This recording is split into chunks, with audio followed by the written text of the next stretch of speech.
Hoy en el frasco. Una explosión sacude la presa de Novakajovka. Se trata de una infraestructura esencial para Ucrania a orillas del Dnieper, en una zona controlada todavía por Rusia. Esta represa es una de las más importantes, es la sexta más grande de Europa y es una de las más importantes en términos del recurso eléctrico que genera. En estas situaciones siempre es que la niebla de guerra intenta ocultar realmente lo que ha ocurrido, ¿no? Estamos hablando de una historia en que la propaganda juega un papel muy importante. Esto es algo que encaja con muchos de los crímenes que hemos visto cometer a soldados rusos en Ucrania y forma parte de una guerra en la que se ataca a objetivos civiles. El Kremlin ha negado tajantemente tener nada que ver con la rotura de esa presa y ha acusado directamente a Kiev. ¿En manos de quién estaba la presa? En manos de las fuerzas rusas. Entonces, esto ya no lo hemos vivido. Los rusos se bombardean a sí mismos una vez más. Es un acto indignante que demuestra una vez más la brutalidad de la guerra de Rusia en Ucrania. El presidente Volodymyr Zelensky dijo que los rusos detonaron una bomba ambiental de destrucción masiva. Zelensky, yo creo, sinceramente lo digo, es decir, ha perdido el norte, ha perdido el norte, el horizonte. Entonces pensemos un poco quién ha podido estar detrás, ¿no? Es decir, no hay que ser muy inteligente, ni hay que ser un gran analista, y mucho menos decir alguna de las tonterías que el sicariato mediático de la OTAN provoca en la prensa occidental. ¿Por qué lo ha hecho Ucrania? Fácil, sencillo y para toda la familia. La contraofensiva que acaban de iniciar y que desde Occidente tanto han estado esperando está siendo un rotundo fracaso. Hablaremos del trasfondo de este hecho con nuestro invitado del día. El frasco, con ustedes, un conductor que perdió el norte y el sur. ¿Qué tal? ¿Cómo están? Bienvenidos a un nuevo programa del Frasco, Medio Sin Cura. Esta suerte de recipiente donde se dan cita a las noticias de la semana, lo que se dice en las redes sociales y lo que supuestamente es la realidad internacional. A través de series y películas nos hemos familiarizado con esta frase. Como ya es costumbre, esta cinta se autodestruirá en exactamente 5 segundos. Pues bien, la prensa occidental ayornó esa frase para hablar de Rusia con sospechosas acusaciones de autodestrucción. Caso número 1, Nord Stream. La hipótesis del sabotaje ruso a los gasoductos Nord Stream desata preocupaciones en Europa sobre los posibles próximos pasos de las fuerzas de Vladimir Putin. Esa hipótesis se vio en problemas cuando un prestigioso periodista denunció que fue Estados Unidos quien destruyó los gasoductos. Además, ¿por qué Rusia los atacaría cuando simplemente podría cerrar los grifos? Caso número 2 de la teoría de la autodestrucción. Rusia toma el control de Zaporizhia, la mayor central nuclear de Europa. Rusia ha atacado en la madrugada de este viernes la central nuclear de Zaporilla, la más grande de Europa. Es más que extraño esto de tomar el control de un lugar para luego inmediatamente atacarlo, ¿verdad? Es como que hay algo que no cuadra, al igual que en el caso número 3. Vladimir Putin inaugura el puente que une Crimea con Rusia. El puente de Kerch, una de las principales rutas de conexión entre Rusia y Crimea, ha quedado seriamente dañado a primera hora de este sábado a consecuencia de una enorme explosión. El asesor del jefe de gabinete del presidente Zelensky declaró: la logística de la detonación, la sincronización, el volumen de la superficie destruida, todo ello apunta claramente al rastro ruso. ¿El mismo presidente que construye un puente luego lo ataca? Y en esta insólita elucubración mediática donde Putin permanentemente se ataca a sí mismo, no podía faltar el caso número 4. El medio del país dice: este es el momento en el que un supuesto dron impacta contra el Kremlin. Bueno, se entiende el esfuerzo de este medio por generar dudas, pero el dron, más allá de su procedencia, no es un supuesto dron, es un dron y ya. Lógicamente que toda esta narrativa, algo fallida, apuntaba a lo mismo. Volodymyr Zelensky ha salido a la palestra para negar el ataque con drones. Analistas internacionales, a los que se ha sumado el propio gobierno ucraniano, hablan de ataque de falsa bandera. Entonces, según los medios dominantes, Rusia atacó su propio gasoducto, atacó la central nuclear que controla, atacó el puente que construyó y también el Kremlin. Así que, ¿por qué no seguir en esta misma línea? Todo parece indicar que Rusia destruyó con alevosía la represa ucraniana de Kayovka. Todo parece indicar, pero ¿quién dijo esa frase? Ah, bueno, Josep Borrell, el inefable jardinero de Europa. Seguro que sus argumentos son tan sólidos como de costumbre.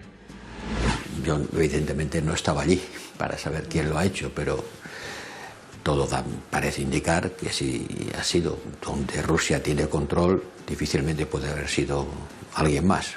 Borrell es un mentiroso, pero patológico. Bueno, y como eso que dijo Borrell no sonó muy convincente, fue necesario que los demás socios de Zelensky intentaran hacer lo propio, aunque sin aportar pruebas. Esto es algo que encaja con muchos de los crímenes que hemos visto cometer a soldados rusos en Ucrania. Es un acto indignante que demuestra una vez más la brutalidad de la guerra de Rusia en Ucrania. La presidenta de la Comisión Europea dijo: Rusia tendrá que pagar por los crímenes de guerra cometidos en Ucrania.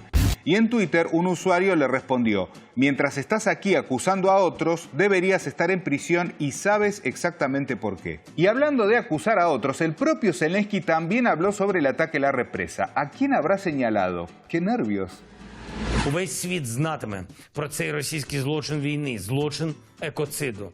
Таке свідоме знищення російськими окупантами дамби та інших споруд ГЕС є екологічною бомбою масового ураження. Ahora bien, este ataque que Zelensky define como un ecocidio, ¿a qué zonas puede afectar? Quizás saber ese dato arroje algunas pistas sobre los posibles responsables. El colapso de esta represa puede afectar el suministro de agua para la península de Crimea, un territorio de Ucrania que Rusia se anexó en 2014. Lo único que falta es que este ataque a esta represa también afecte a la central nuclear de esa... ¿Cómo? Ah, pura casualidad.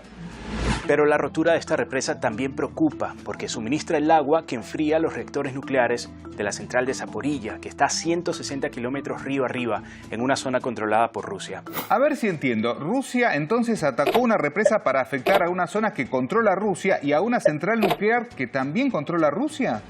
Entonces pensemos un poco quién ha podido estar detrás, ¿no? Es decir, no hay que ser muy inteligente, ni hay que ser un gran analista, y mucho menos decir algunas de las tonterías que el sicariato mediático de la OTAN provoca en la prensa occidental. ¿Será acaso que desde hace tiempo se preparó el terreno desde la prensa para las acusaciones que actualmente se hacen desde Occidente hacia Moscú? Esto se publicaba en los últimos meses de 2022. Ucrania teme que Putin vuele una represa para inundar parte de su territorio. La presa ucraniana que obsesiona a los expertos de la guerra. Si la vuelan, todo cambia. Pues bien, no lo van a creer, pero a que no saben quién, y según un medio como El Mundo, que no es precisamente prorruso, atacó esa misma represa en noviembre del año pasado. Un bombardeo ucraniano daña la represa de Kayovka y deja a Gerson sin agua ni electricidad. Y así como cuando fue lo del Nord Stream, muchos analistas planteaban que si Rusia quería cortar el suministro de gas a Europa solo tenía que cerrar el grifo, aquí también plantean algo más que lógico. Suponiendo que la intención fuera inundar toda esa zona del Dnieper por parte de los rusos, ¿para qué tienen que bombardearla? Abren las esclusas y ya está. Y las vuelvan a cerrar cuando quieran. No tiene ningún sentido, aplicamos por favor el sentido común. Pero nada de eso importa, porque apareció quien puede despejar todas las dudas, el vocero mundial de la verdad, cuya inteligencia nos aseguró que había armas de destrucción masiva en Irak. Bueno, en fin, no sé, quizás alguien todavía les cree.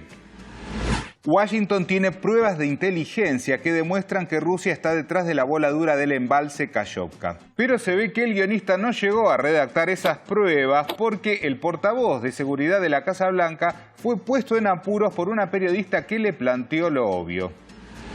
Does it seem believable to you that Russia would destroy a dam and flood ethnic Russian villages and cut off a water supply to Crimea? I mean, that doesn't seem logical. It seems about as logical as blowing up one's own pipeline, doesn't it? We've come to no conclusions on this. We're working with the Ukrainians. We'll try to get as much information as we can. Bueno, acá dejamos el rostro del pobre John Kirby mientras la periodista lo dejaba expuesto. Ahora, por otro lado, si quien atacó la represa fue Ucrania, ¿cuál sería el motivo? ¿Por qué lo ha hecho Ucrania? Fácil, sencillo y para toda la familia. La contraofensiva que acaban de iniciar y que desde Occidente tanto han estado esperando está siendo un rotundo fracaso. Rusia difunde imágenes de la destrucción de tanques facilitados a Ucrania por Occidente. Rusia destruye 4 vehículos Leopard y un avión MiG-29 de Ucrania. Y la reacción en las redes no se hizo esperar con un meme en el que Greta Thunberg sostiene un cartel que dice: Putin, basta de matar Leopards, ¿cómo te atreves? Ahora, lo cierto es que ante una contraofensiva que no estaría saliendo muy bien, la OTAN trata de mostrar músculo. Alemania acogerá el mayor ejercicio aéreo de la historia de la OTAN en una demostración de fuerza ante Rusia. Van a hacer de cuenta que son atacados y van a repeler el ataque de quién, de alguna superpotencia enemiga, como Rusia y China, mirá. Bueno, parece que al tío Sam no le está saliendo muy bien jugar a la guerra contra Rusia, así que ahora intenta provocar a China. Tensión en alta mar. Así se cruzaron un barco destructor chino y uno de Estados Unidos a metros de distancia. Washington acusó a Beijing de una acción que por poco desata un conflicto entre las mayores potencias del mundo. Estados Unidos y China nunca habían estado más cerca de un choque frontal, literal.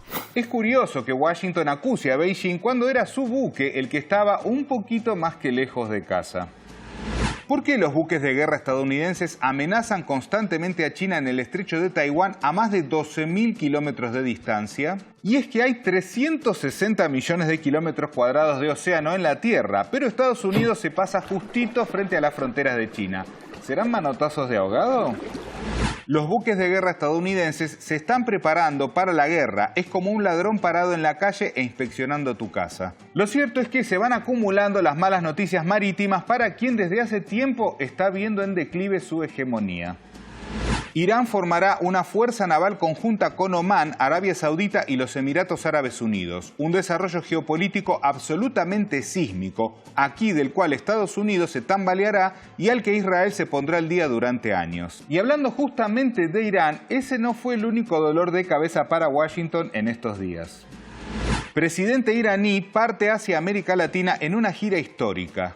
Tío Sam mordiéndose las uñas. ¿Por qué se estará mordiendo las uñas? Pues como señala el medio Responsible Statecraft, es decir, justamente Estado responsable, alguien ha fallado y bastante. Si algo está abriendo la puerta de Teherán al hemisferio occidental es la política estadounidense fallida.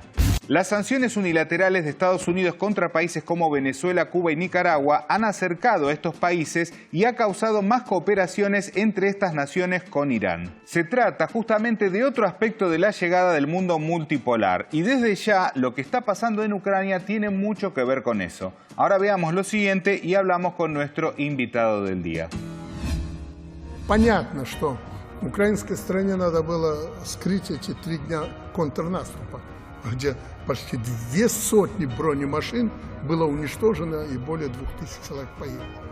Поэтому Каховка, а про то никто не говорит. А это ж видно все. И вы видите, какую аккуратную, осторожную позицию заняли Соединенные Штаты Америки.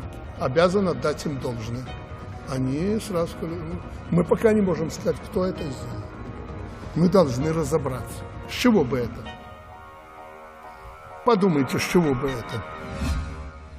Bueno, y para analizar este tema tenemos el gusto de tener en el estudio un experto en el tema, Marcelo Ramírez, que es analista geopolítico y director de contenidos de Asia TV. Marcelo, es un gusto nuevamente estar con vos aquí en el programa. Es un gusto que me hayan invitado una vez más. Marcelo, bueno, allí veíamos, ¿no?, lo que manifestaba Lukashenko. ¿Crees que esto de esta posición de Estados Unidos dubitativa, ¿no?, de no todavía decir concretamente quién fue el que atacó la represa, tiene que ver con esta contraofensiva, se podría decir, fallida hasta este momento? Hoy justo leía que hay un cálculo que en la primera mañana de la contraofensiva, que no, se tardó en blanquear y todo, perdieron el 5% del material que le entregó Occidente, solo en una mañana. O sea, sí, claramente es fallida, sí, es por eso seguro. Suena a una acción casi podríamos decir de corte desesperado. De todas formas, bueno, ya estamos acostumbrados a ataques de este estilo, como es el caso del Nord Stream 2, que también nadie sabe bien por qué en la ONU se rechazaron las investigaciones. Y también de otros atentados que no podés menos que calificar como terroristas, el asesinato del bloguero de Tatarsky o de Daria Dugina, de alguna manera, bueno, te hace pensar que tampoco vacilen demasiado por inundar algunas aldeas y que haya algunos refugiados y alguna gente se ahogará, y bueno, son cosas que pasan en la guerra. Creo que ese pensamiento es muy propio de esta gente, lamentablemente. Es una acción confusa, si vamos a entenderlo desde ese punto de vista. Lo que pasa es que uno no ve cuál sería el punto por el cual podría ganar Rusia. Si es porque eso dificultaría en algo las acciones militares ofensivas de Ucrania, podríamos pensar en realidad que en unos días el agua baja y las defensas rusas se dañaron, que eso es un hecho objetivo, y hasta ahora no han logrado ni siquiera llegar hasta la primera línea defensiva, la primera de las 5 que tiene Rusia. Claramente Rusia se va a tener que hacer cargo de los daños, es una zona que Rusia va a tener que reconstruir, va a tener que reconstruir la represa, va a afectar los cultivos del área, o sea, daría la sensación mucho más que perder Rusia que Ucrania en sí. Ahora, mencionabas lo del Nord Stream, ¿no? Pero sí, lo de Daria Dugina inclusive, y también el ataque al Kremlin, y siempre, digamos, la prensa occidental inmediatamente fue Rusia, ¿no? Como que Rusia tiene una vocación de autodestrucción permanente, y digamos, no sé, ¿creen que el público puede creer eso? Seymour Hersh dijo el otro día, anteayer, que hay un problema, está sufriendo un gran desprestigio de Estados Unidos en el mundo, que la mayor parte, la gran mayoría, creo que fueron así las palabras de la gran mayoría de los habitantes del mundo no le cree a Estados Unidos. O sea, en función de lo que pasó en esta cuestión de Ucrania, lo que nosotros empezamos a ver es que, bueno, se ha hecho todo demasiado explícito. Y si bien en algunas latitudes, yo creo que acá en la Argentina históricamente ha habido un espíritu más contrario a los Estados Unidos, hay un poco más de conciencia en ese aspecto, hay grandes espacios geográficos, no es así. En Europa es mucho más creíble la palabra de los Estados Unidos, y sin embargo parece que la cosa se viene complicando y bastante. Así que yo creo que, bueno, es bastante compleja la situación. Creo que se está dañando demasiado la imagen que tiene, y ese daño creo que es un poco fruto de una situación, como dije antes, de desesperación. Se derrumba el poder, no se puede detener el cambio por medios pacíficos, intentamos por medios militares, tampoco funcionan los medios militares. Bueno, hasta ahora lo único que quedó es la propaganda. A propósito de este conflicto, bueno, está Zelensky, ¿no? Cuya figura se fue esmerilando, ¿no? Con el paso del tiempo, a pesar de su visita al Papa y demás. Pero, ¿vos crees que, digamos, quienes lo sostuvieron le están soltando la mano? Dicen que la victoria tiene 100 padres y la derrota es huérfana. Bueno, creo que viene por ahí el problema. Nadie quiere quedar pegado, por eso creo que en Estados Unidos hay una corriente muy importante. No, o sea, diferenciemos. En el Reino Unido hay un apoyo unánime, quieren escalar la guerra, pero en Estados Unidos no es así. En Estados Unidos está muy dividido, hay gente que es muy consciente del grave problema en el que se han metido, que no hay forma de resolverlo por vía militar, y bueno, qué mejor que echarle la culpa a Zelensky, soltarle la mano. Y de hecho, las versiones que andan circulando son que si para lo que sería para la primavera nuestra, para el otoño de ellos, no se consiguen resultados, se van a quedar sin financiación, se van a tener que arreglar solo, y probablemente la cosa se redirija hacia Taiwán, donde ya Estados Unidos acaba de advertirle a los ciudadanos estadounidenses que residen en Taiwán que lo mejor es que vayan haciendo las valijas y se vayan por cuestiones de seguridad. Y eso ya sabemos que preanuncia. Bueno, en relación a esto, hemos visto que en Alemania se ha anunciado que la OTAN va a ser uno de los mayores ejercicios aéreos de la historia, y a la vez tenemos a China y a Rusia también haciendo ejercicios conjuntos. Sí. ¿Cómo se traduce esto? Son 250 aeronaves van a levantar, y eso algunos inclusive han dicho que eso significó la puesta en alerta de las fuerzas rusas, precisamente porque temen que eso pueda ser en realidad una cobertura para un ataque masivo. Hay un cálculo dando vueltas por ahí que la OTAN podría llegar a disparar aproximadamente 2.000 misiles cruceros simultáneamente, lo cual intentaría saturar las defensas de Rusia. Y algunos dicen que esto es un plan demencial, pero el plan existe y nadie sabe si lo van a ejecutar o no. Entonces, un ejercicio de esta magnitud, en esta situación, la verdad no es precisamente lo más aconsejable para apaciguar los ánimos y buscar una vía de pacificación. Claramente Rusia va a tomar medidas, y cuando jugás tan al límite, tenés el riesgo de que de alguna manera el planteo sea, si esto es inevitable, golpeo yo primero. Entonces es uno de los peligros que significan este tipo de ejercicios. Marcelo, vamos a hablar de esta cuestión del avance del multilateralismo en la que por supuesto está Irán involucrado. Recientemente hemos visto con la mediación de China este acercamiento que hubo hacia Arabia Saudita, una mala noticia para Washington, pero además hemos visto que en estos días el presidente Raisi ha viajado a América Latina para firmar distintos acuerdos bilaterales, ¿no? Y esto se ve con mucha preocupación. ¿Cómo lo ves vos? Y digamos, en perspectiva del avance del multilateralismo. Yo creo que es el reflejo de un cambio. Es el reflejo de cómo la hegemonía anglosajona se derrumba, y los países satélites pierden espacio, emerge un mundo multipolar porque no hay un solo polo. O sea, creo que el problema es está China, está Rusia, está India, están los países como Brasil, que tienen una talla menor, pero son igual jugadores de peso. Y creo que esto es una mala noticia no solo para Washington, creo que para Tel Aviv es un golpe importante. Y a esto yo le sumaría la cuestión de Turquía, con un Erdogan que gana las elecciones en contra precisamente de los deseos de Washington, expresados con el embajador presentándose, apoyando al candidato opositor. O sea, todo está muy complejo.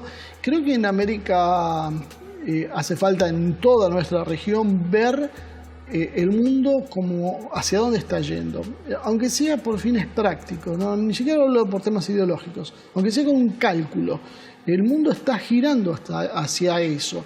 Es imposible que nosotros sigamos pretendiendo hacer acuerdos con una Unión Europea que no sabemos cuánto tiempo más puede llegar a durar, que está tensionada con todos los problemas que tiene, con unos Estados Unidos que obviamente a medida que se le va complicando la situación lo que hace es extraer más y más riqueza, donde no te prometen nada más que cuestiones que tienen que ver con la especulación financiera, que siempre son extraer de capitales, pero no hay una inversión productiva, no hay inversiones en infraestructura, no hay nada.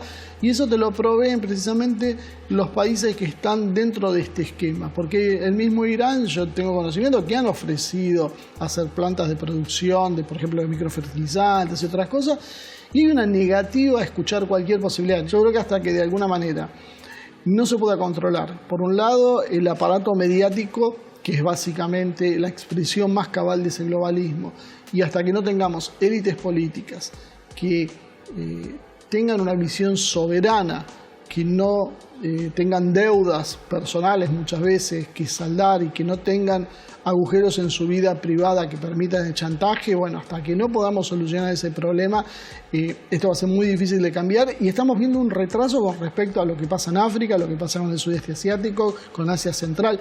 Todos giran hacia ese mundo, excepto tal vez nosotros.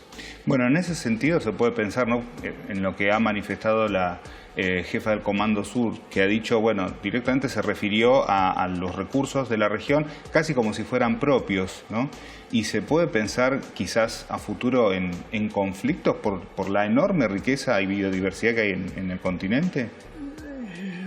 Yo imagino que cuando los necesitan, si no se derrumban antes, los van a venir a tomar. Las bases militares que hay en la región no están de adorno.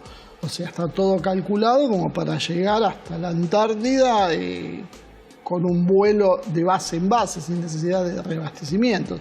O sea, hay una estructura. Y en definitiva, creo que con lo que hoy estamos viviendo se terminó esta idea muy romántica de, el derecho internacional regula y los acuerdos y la comunidad internacional, y nos dimos cuenta cómo son las cosas. O sea, realmente el derecho es la fuerza, la comunidad internacional dejó de tener fuerza, o dejó de aplicar medidas más de soft power, medidas simpáticas, y terminaron mostrando su verdadero rostro, el que vimos en Siria, el que vimos ahora estamos viendo en Ucrania.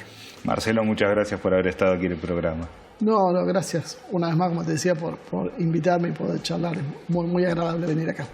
Y nosotros como siempre nos vamos a un retrotweet, una frase del pasado que resume todo lo que hablamos en el programa del día de hoy. Presten atención. Toda la propaganda de guerra, todos los gritos, mentiras y odio provienen invariablemente de gente que no está peleando. George Orwell. Muy bien, señoras y señores, eso ha sido todo por hoy en El Frasco Medio Sin Cura. Usted ya lo sabe, ante cualquier duda, consulte a su medio hegemónico de confianza. Los esperamos la próxima semana, como siempre, aquí, por Hispan TV. ha perdido el norte, el horizonte.